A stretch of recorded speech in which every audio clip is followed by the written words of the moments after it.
الصلاة والسلام على أول الأنبياء وخاتم النبيين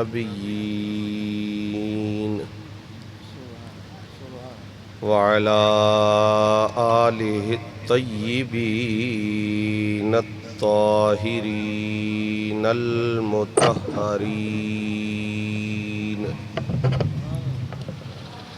وأصحابه الراشدين الهادين المهتدين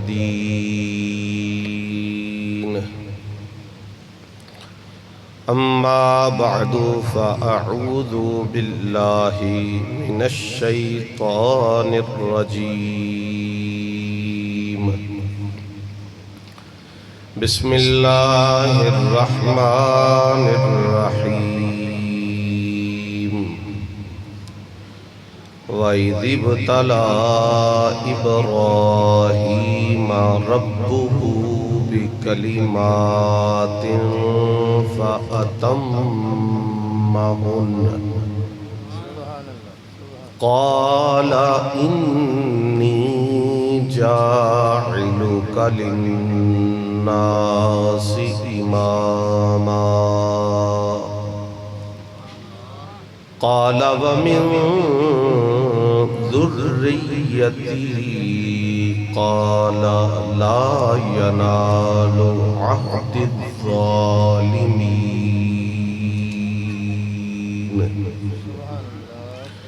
صدق الله مولانا العظيم وبلغنا رسوله النبي الكريم إن الله وملائكته يصلون على النبي يا أيها الذين آمنوا صلوا عليه وسلموا تسليما اللهم صل على محمد وعلى آل محمد وبارك وسلم سب حضرات محبت ذوق شوق عقیدت الفت عز و انکسار سے اپنے کریم محبوب آقا صلی اللہ علیہ وآلہ وسلم کی بارگاہ میں درود و سلام کا ہدیہ اور تحفہ پیش فرمائیے الصلاة والسلام علیکہ یا سیدی یا رسول اللہ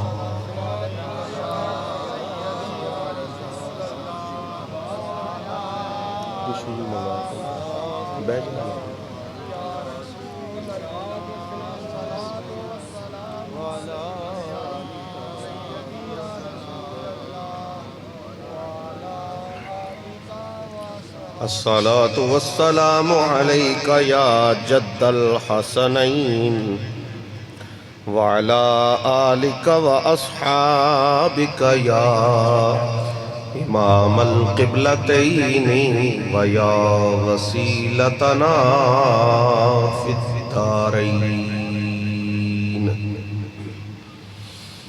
حمد و صلاة کے بعد محترم و مکرم حضرت پیر سید مسرور حیدر شاہ صاحب دامت برکاتہم العالیہ، محترم و مکرم حکیم ظفر اللہ انبالوی صاحب مادہ ذلہ العالی،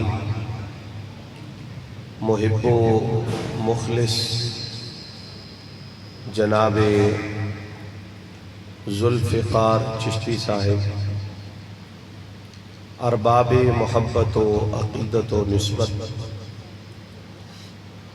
آج کی یہ محفل پاک سید الشہداء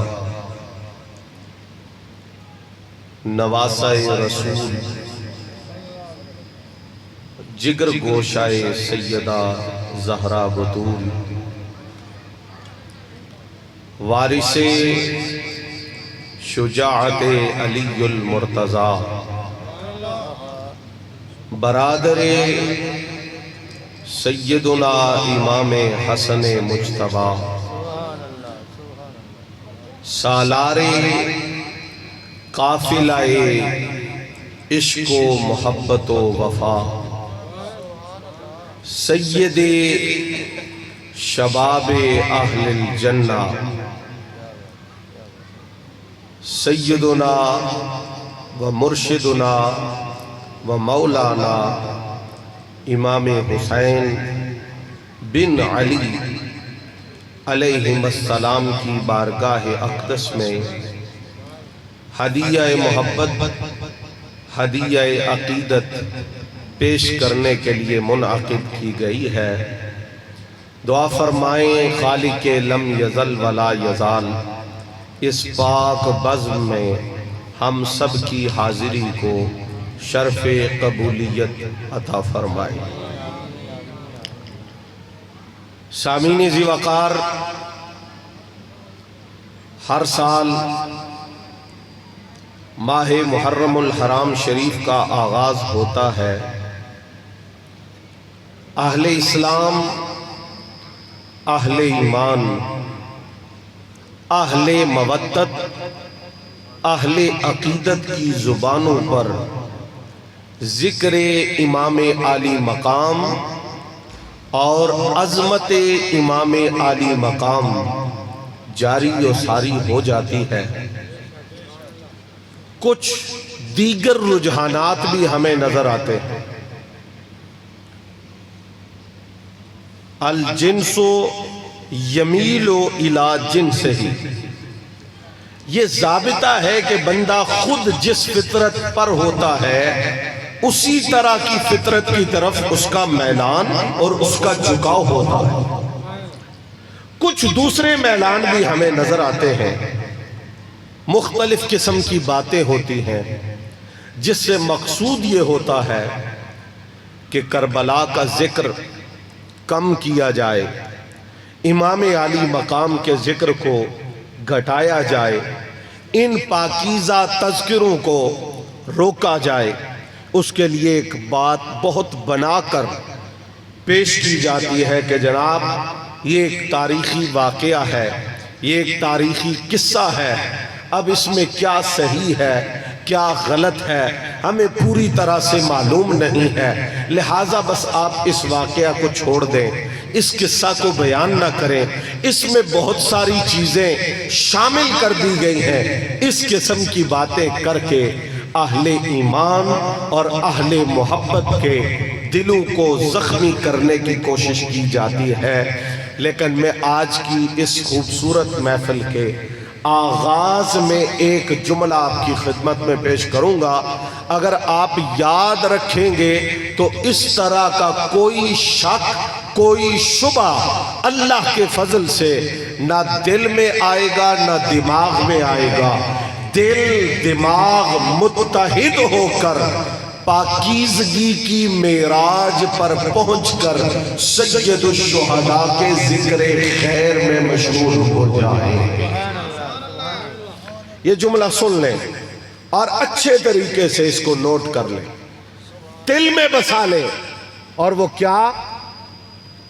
حضور رحمت عالم نے حدیث ثقلین یاد رکھیں، سنائیں، پھر سنیں، پھر سنائیں، بچوں کو پڑھائیں، بچوں کے دلوں میں ذہنوں میں بٹھائیں۔ حدیث ثقلین، حضور رحمت عالم صلی اللہ علیہ وآلہ وسلم نے فرمایا، دو بھاری چیزیں تمہارے درمیان چھوڑ کے جا رہا، دو بھاری چیزیں، دو ثقل والی چیزیں تمہارے درمیان چھوڑ کے جا رہا ہوں۔ ایک اللہ کی کتاب قرآن، دوسرا حضور نبی پاک علیہ السلام نے فرمایا اپنی عطرت اور اپنی اہل بیت۔ یہ دو چیزیں چھوڑ کے جا رہا ہوں، اور یاد رکھنا لن یتفرقا، کبھی بھی یہ ایک دوسرے سے جدا نہیں ہوں گی، ایک دوسرے سے جدا حتی یردا علی الحوض، یہاں تک کہ حوض کوثر پر قرآن اور میری اہل بیت ساتھ ساتھ ہوں گے۔ ایک دوسرے سے جدا، اس پر ایمان ہے نا، ہم سب کا ایمان ہے، اور اس کو سمجھے تو یہ سارا مسئلہ حل ہو جاتا ہے، جتنے اعتراضات ہیں ان کا جواب آ جاتا ہے۔ اس حدیث کی روشنی میں آپ کی خدمت میں یہ جملہ عرض کر رہا ہوں، اگر تم نے قرآن سمجھنا ہے، توجہ میری طرف بھرپور رہے، اگر تم نے قرآن سمجھنا ہے، اگر تم نے قرآن، یہ حدیث بتا رہی ہے، میں نہیں کہہ رہا، میں تو اس حدیث کی تشریح کر رہا ہوں، اگر تم نے قرآن سمجھنا ہے، حضور کی حدیث کا مطلب یہ ہے، اگر تم نے قرآن سمجھنا ہے تو اہل بیت سے سمجھنا، پیار سے بولیں، محبت سے بولیں، عقیدت سے بولیں، اگر تم نے قرآن سمجھنا ہے تو اہل بیت سے سمجھنا، اور اگر اہل بیت کو سمجھنا ہے، محبت سے، پیار سے، بھائی ہم نے حسین پاک کو سمجھنے کے لیے، حسین پاک کی ذات کے ادراک کے لیے، حسین پاک کی عظمت کو جانچنے کے لیے فقط تاریخ کا سہارا لینا ہے۔ حسین اپنے تعارف میں تاریخ کا محتاج ہے نہیں، مصطفیٰ نے بتایا، فرمایا قرآن سمجھنا ہے، اہل بیت سے سمجھو، اہل بیت کو سمجھنا ہے، رب کے قرآن سے سمجھو۔ قرآن تکبیر، نعرہ رسالت، نعرہ حیدری، نعرہ حیدری، حسینیت، حسینیت، حسینیت، یزیدیت، یزیدیت۔ نتیجہ کیا ہوگا؟ میں آپ کو 2 منٹ میں نتیجے تک پہنچا رہا ہوں۔ قرآن سمجھنا ہے اہل بیت سے، اہل بیت کو سمجھنا ہے قرآن سے، بولیے بولیے، اہل بیت کو سمجھنا ہے قرآن سے، اہل بیت کو سمجھنا ہے قرآن سے۔ نتیجہ کیا ہوگا؟ یہ جتنے اعتراض ہیں، یہ جتنے شیطان کی طرف سے ذہن میں ڈالے جانے والے وسوسے ہیں، یہ ایک لمحے میں ختم ہوں گے۔ قرآن سمجھنا ہے اہل بیت سے، اہل بیت کو سمجھنا ہے قرآن سے۔ جب یہ ذہن میں رکھ کے حسین کو پڑھو گے نا، اس کی ایکو بالکل کم کریں، آواز زیادہ کریں، آواز کھولیں، ایکو کم کریں۔ اہل بیت کو سمجھنا ہے قرآن سے، قرآن کو سمجھنا ہے اہل بیت سے۔ جب آپ یہ ذہن میں رکھ کے کربلا پڑھیں گے، حسین پڑھیں گے، جب آپ یہ ذہن میں رکھ کے سفر مدینہ، سفر مکہ، سفر کربلا پڑھیں گے تو نتیجہ 2 جملوں میں نکلے گا، رب کا قرآن لا ریب ہے، محبت سے بولیے، رب کا قرآن لا ریب ہے، رب کا قرآن لا، یہ اہل بیت سے سمجھیں گے پھر سمجھ آئے گی، رب کا قرآن لا ریب ہے، اور قرآن سے روشنی لے کر کربلا جانے والا حسین بے عیب ہے۔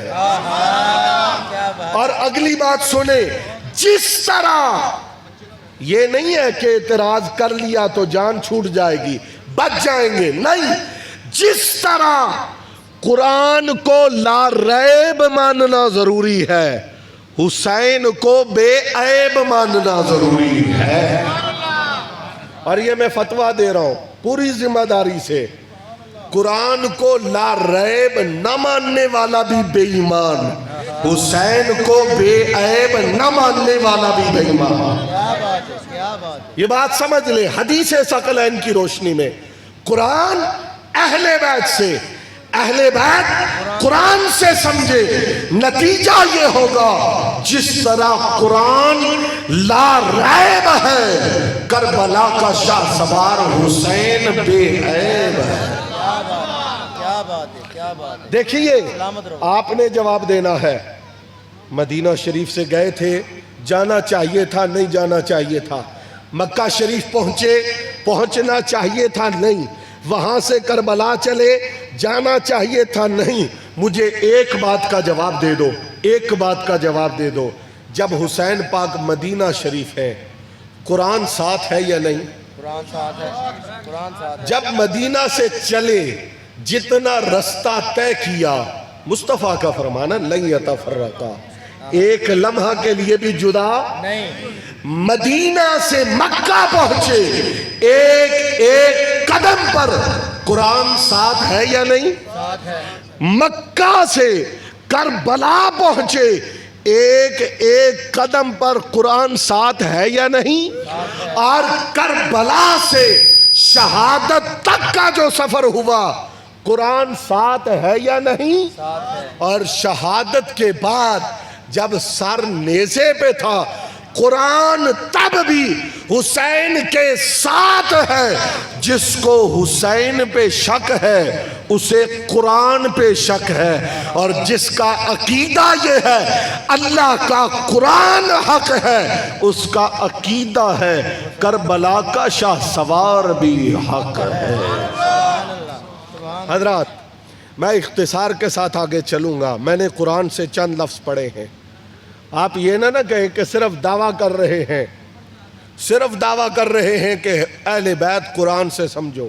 میں آپ کو تھوڑا سا عرض کرتا ہوں، وگرنہ آپ الحمد سے والناس تک پڑھیں، سمجھ کے پڑھیں، دل کی روشنی سے پڑھیں، مودت اہل بیت کا چراغ جلا کے پڑھیں، آپ کو ہر صفحے پہ حضور کی اہل بیت کا پیار نظر آئے گا۔ یہ نہیں ہے ہمارے بیان کرنے میں کمزوری ہے، لوگ تو یہی سمجھتے ہیں نا ایک آیت مودت ہے، ایک آیت تطہیر ہے، ایک آیت مباہلہ ہے، بس یہ 5-6 آیتیں ہیں اہل بیت کے فضائل میں۔ تو آنکھیں کھول کے پڑھ، مہر علی کی نظر لے کے پڑھ، تمہیں بسم اللہ سے والناس تک ہر صفحے پہ ہر سطر میں حسین پاک کی عظمت جگمگاتی ہوئی نظر آئے گی۔ کیا بات ہے، کیا بات ہے، کیا بات ہے۔ سنیں میں نے قرآن پڑھا، اللہ فرماتا ہے وَإِذِ ابْتَلَىٰ إِبْرَاهِيمَ رَبُّهُ، اور جب ابراہیم کے رب نے ابراہیم کو آزمایا۔ کیا بات ہے، کیا بات ہے، کیا بات ہے۔ محبت سے کہیے سبحان اللہ، سمجھنے کی کوشش فرمائے۔ جب ابراہیم کے رب نے ابراہیم کو آزمایا، جب ابراہیم کے رب نے ابراہیم کو، جب ابراہیم کے رب نے ابراہیم کو، اللہ کرے ساؤنڈ بھی ساتھ چلے اور آپ بھی میرے ساتھ چلیں، جب اللہ نے، جب ابراہیم کے رب نے کس کو آزمایا؟ کس کو آزمایا؟ کس کو آزمایا؟ خلیل اللہ کو، خلیل اللہ کو، جو اللہ کا خلیل ہے، جو اللہ کا پیارا ہے، جو اللہ کا محبوب ہے، جو اللہ کا مقبول ہے۔ یا اللہ اپنے خلیل کو آزمایا، یا اللہ اپنے خلیل کو آزمایا۔ کہا ہاں اس لیے تاکہ پتہ چلے میں اپنوں کو ہی آزماتا ہوں، غیروں کو نہیں آزمایا جاتا۔ انہیں دنیا، حکومت، مال، دولت، قوت، یہ سب کچھ دیا جاتا ہے، آخرت عذاب ہوتا ہے۔ فرمایا آزمائش اپنوں کی ہوتی ہے۔ محبت سے بولیے۔ کسی نے کہا نہ شود نصیب دشمن کہ شود ہلاک تیغت، سر دوستاں سلامت کہ تو خنجر آزمائی۔ کہا خدا دشمن کا یہ نصیب نہ کرے کہ وہ تیری تلوار کے نیچے آئے، دوستوں کے سر تیری شان اور عظمت پہ قربان کے لیے موجود ہیں۔ کا آزمایا اپنوں کو جاتا ہے، آزمایا پیاروں کو جاتا ہے، آزمایا محبوبوں کو جاتا ہے۔ ٹھیک ہے نا بھائی؟ آزمایا کس کو جاتا ہے؟ اپنوں کو، محبوب کو، مقبول کو، خلیل کو، پیارے کو۔ یا اللہ سوال پیدا ہوتا ہے، اپنا بھی کہہ رہا ہے پھر آزما بھی رہا ہے؟ جب اپنا ہے تو پھر آزمائش کیوں؟ جب اپنا ہے تو پھر امتحان کیوں؟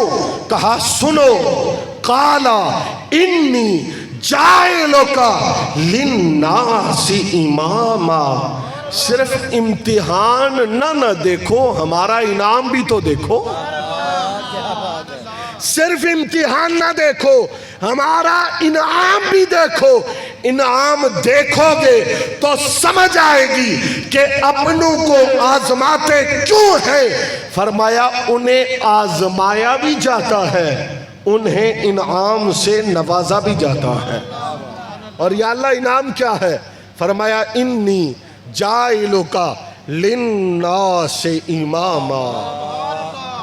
ابراہیم، ہم نے آپ کو تمام لوگوں کی امامت عطا فرما دی ہے۔ کیا بات ہے، کیا بات ہے، کیا بات ہے۔ توجہ چاہوں گا، قرآن کی یہ آیت بتاتی ہے جہاں آزمائش ہوتی ہے وہاں امامت ہوتی ہے۔ کیا بات ہے، کیا بات ہے۔ جو آزمائش سے گزرتا ہے وہی امام بنتا ہے، اور جو آزمائش سے نہ گزرے پھر وہ امام بھی نہیں بنتا۔ کیا بات ہے، کیا بات ہے۔ دیکھیے ڈائریکٹ اللہ نے جن کی خلافت کا اعلان کیا، پیدا کرنے سے پہلے اعلان کیا، اس آدم کو بھی آزمائش سے گزارا گیا۔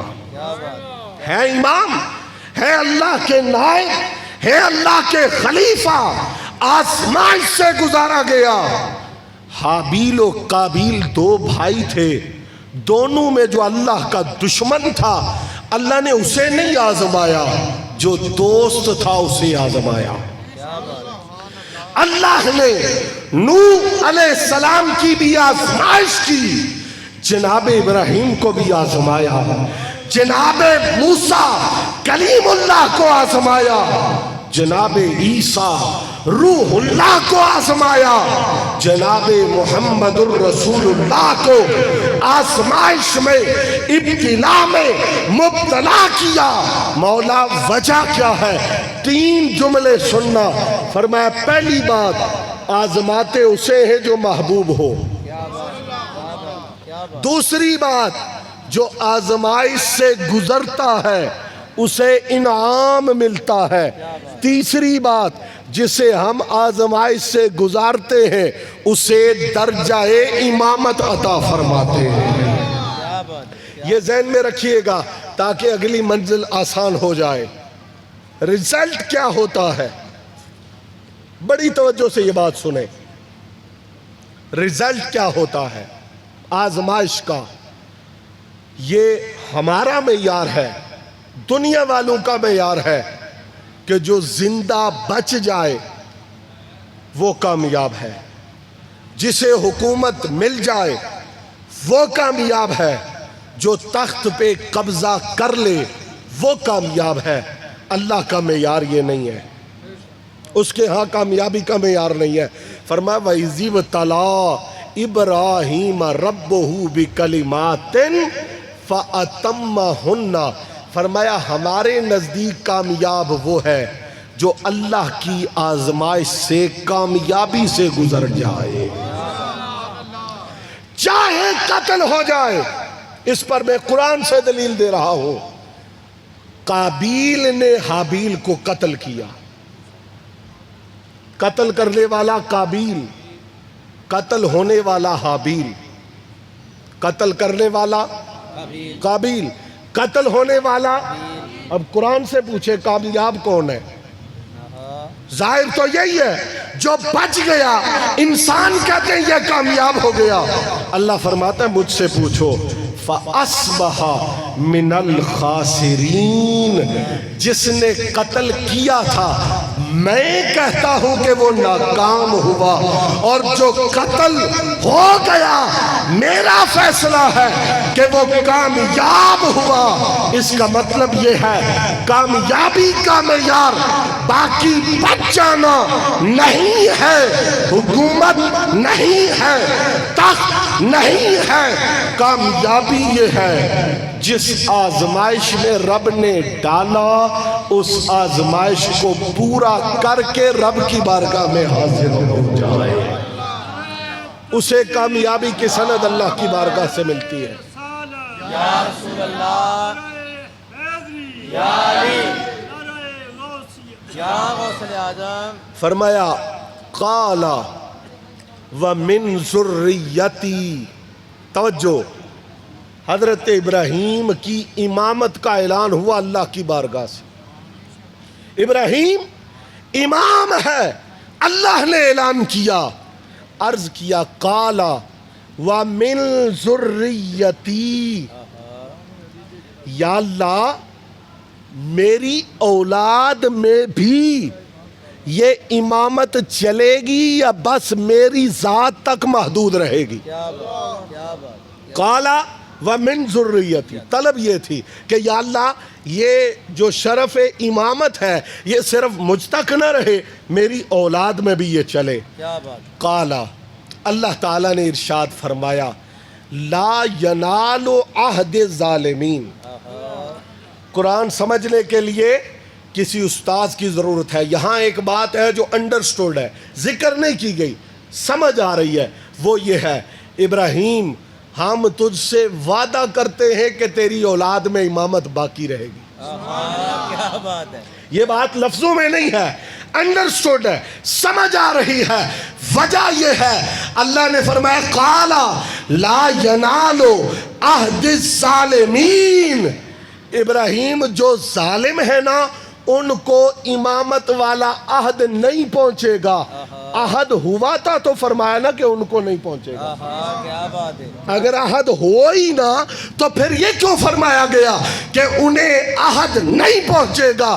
اس کا مطلب یہ ہے اللہ نے وعدہ کیا ابراہیم یہ امامت تیری اولاد میں رہے گی، پر لا ینالو عہد الظالمین، یہ وعدہ ظالموں کو نہیں پہنچے گا۔